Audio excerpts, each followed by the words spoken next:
When watching season 11 of The Walking Dead, we can all agree that the Commonwealth was a little hard to take serious because of their soldiers. Just their hilarious outfits and also their terrible aim. They were always kind of a comedic relief whenever I saw them on screen. And they were also extremely dumb, like in no way I've ever seen before. The way they would just stand still in hordes of walkers or not even look around their surroundings, it seemed like it made absolutely no sense. And it really made me question if this was just bad writing. We're introduced to a new community with thousands of soldiers, but all it takes is Daryl Dixon and his team to just take them down. So I did some research and carefully examined some episodes, and I found the truth behind why the troopers are so dumb. But before I get into that, I want you to imagine you had the freedom to build your own army better than the Commonwealth. No need to imagine, Raid Shadow Legends gives you the freedom to do so. Raid Shadow Legends is a free-to-play mobile RPG with 650 unique champions you can collect to build your army. On top of that, there are billions of ways to customize those champions, meaning the possibilities are pretty much endless when it comes to being the best. My top 3 champions as of right now are a part of the St. Valentine's themed heroes. In third place, it's Coronar, since his specialty is HP. Second, it's Syphi, since she serves as support. And in first, it's Phoenix, because he looks like Rick Grimes. Another great thing happening in Raid is the Valentine's Day event. New players are able to enjoy a special Valentine's Day themed adventure with the Raid Love Quest. In this heartfelt quest, you have a chance to win the Raid champions I listed and win Amazon gift cards worth up to $1,000. All you need to do to grind this quest is to download Raid Shadow Legends from the link below or the QR code on screen. Copy your in-game player ID and then head to raidlovequest.plarium.com. And if you're an old Raid player, you can still share the love too. Use a special promo code STValentine23 to get a small Valentine's gift. But you guys gotta hurry, the Valentine's Day event is ending on March 14th. On top of this awesome event, there's also a ton of other events to continue preparations for Raid's 4th anniversary, so be sure to keep an eye out for those. So use my link in the description or scan the QR code shown on screen to get insane bonuses. We're talking an epic champion Kellen the Shrike and other useful things such as energy refills, magic potions, and XP brews. And of course, I'll see you guys on the battlefield.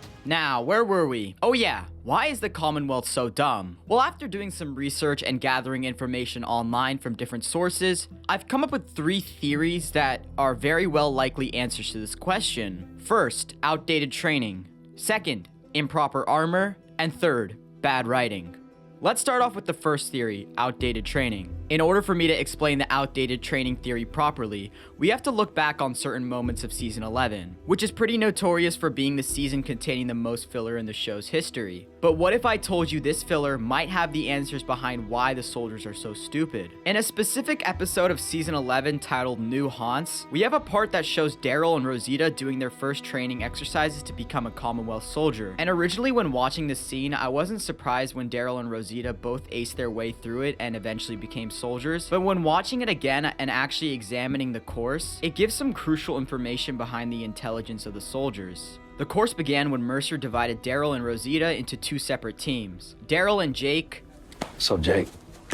Rosita and Green. Jake and Green are just 2 side characters, but I will mention them again shortly. Mercer instructs both teams to go into a house filled with walkers, while working together and sharing one knife. Right away, there's 2 major details about this training that screams red flag. First being that the training is performed in an enclosed environment, and second, it's only against walkers. More on this shortly. We see them go through the course, and eventually all 4 of them pass, and they're officially recruited into the Commonwealth Army. Now keep in mind, the only reason Jake and Green passed is because Rosita saved Green and Mercer saved Jake. So we have 2 newly enlisted soldiers who barely passed brief training that was performed only in an enclosed environment against walkers. Remember, there are multiple other threats out there other than just walkers. And these factors are all the answers to why the Commonwealth soldiers are so dumb. When we see them standing still in hordes of walkers, it's because they've been trained in a small space with little to no room to run or kill the walkers. It also explains why they stand still for so long whenever they're aiming. They trained in these houses and became conditioned to stand in place and shoot or stab whatever is directly ahead of them. And bringing back Jake and Green, we actually see them in another episode called The Rotten Core, where they get easily outsmarted by Negan, who snuck up on Jake, and Elijah, who also snuck up on Green. They aren't aware of what's around them, only in front of them. Same as in a small room. The only threat is slow zombies, you just need to look ahead. Another thing to consider is how their armor plays a factor in this. Number 2, improper armor. The idea of having bright white plastic armor sounds beneficial in theory. The color will help you spot your partner in a horde and make sure you don't shoot them. The plastic protects you from nasty bites, and your eyes are constantly protected, which is also a bonus. And that's until all of this is used in action. For example, imagine a horde of walkers is closing in on you,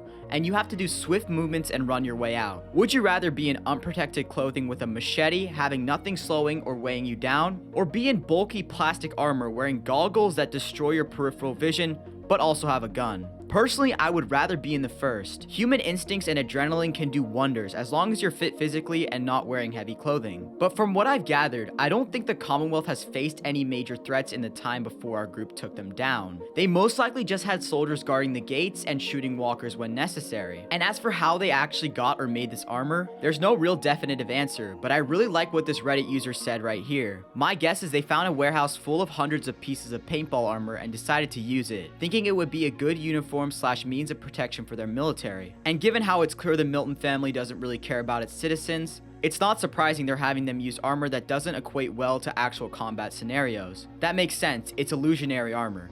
And I completely agree with this. The soldiers are an illusion. They're normal people with little to no training wearing what they think is best, since they've never actually experienced life outside of the walls. Like I said, this theory mainly just builds off of the first one, but I wanted to include it as a separate category because even with the flawed training we saw earlier, I don't think the soldiers would be nearly as stupid if they were in slick armor. But perhaps I'm wrong about everything I just told you guys, and I'm looking for every possible way to excuse bad writing. So let's look at it from as if I was a writer's perspective and determine if it is bad writing. Number 3, bad writing. Now I just want to clarify, when I say The Walking Dead's writing was off-putting in season 11, he doesn't exactly trust me, you know. But I'm starting to. in no way am I saying Angela Kang is a bad writer. In fact, I love both seasons 11 and 10, but the writing did not really fit the dark zombie genre we were so immersed in from seasons 1 to 8. A lot of our characters became so much more passive, relationships became forced, pointless storylines, and also characters became straight up emotionless. Now, how does this tie into what this video is about? Well, this change of tone became very apparent in season 11, especially when it comes to the plot armor of our cast.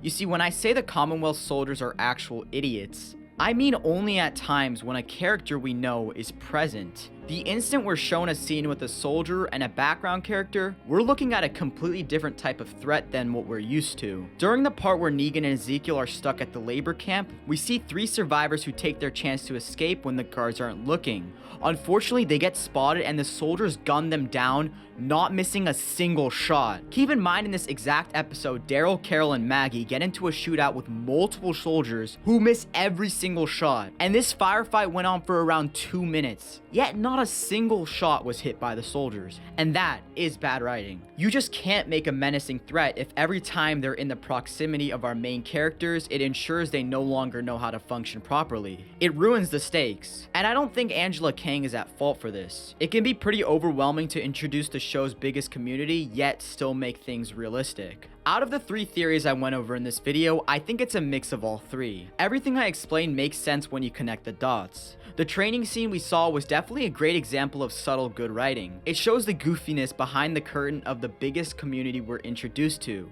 And it answers many of the questions like, how did they build an army so big? It's because they let practically anyone in. Why are the outfits so bulky and funny looking? They're trained only to deal with small numbers of walkers, not thousands. But other scenes like the ones of the soldiers gunning down random people with insane precision is when it became kind of messy. I personally wish we saw a big character die in the beginning of season 11 from a Commonwealth soldier. It would have just brought back the insane stakes the show had in season 7 and made it feel like we're watching a zombie show again. Let me know what theory you guys think is the best answer, and thank you guys so much for watching.